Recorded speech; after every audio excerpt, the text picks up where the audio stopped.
आज मी तुम्हाला चहाचा मसाला दाखवते, त्याची रेसिपी तुम्हाला दाखवते। त्याचं साहित्य आहे हे मी काळी मिरी घेतलेले 1 आणि अर्धा टीस्पून, लवंग घेतलेले 1 आणि अर्धा टीस्पून आणि हे 30-40 वेलच्या घेतलेल्या आहेत, काळी वेलची घेतलेली आहेत, दालचिनी घेतलेल्या आहेत आणि हे जायफळ आहेत आणि एक चक्री फूल घेतलेलं आहे।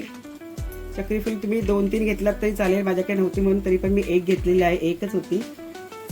आणि हे बडीशॉप घेतलेले आहे, हे मी बारीक पिसून घेतलेले आहे आणि हे सुंठ आहे, हे पण सुंठ मी बारीक करून घेतलेलं आहे।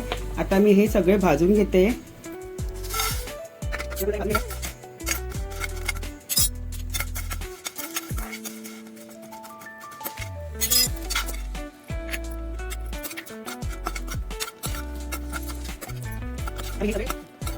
आता हे मी भाजून घेतलेले, आता हे मिक्सरला लावून घेते।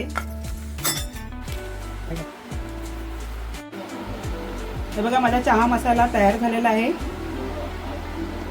तर आवडला असेल तर नक्की लाईक करा,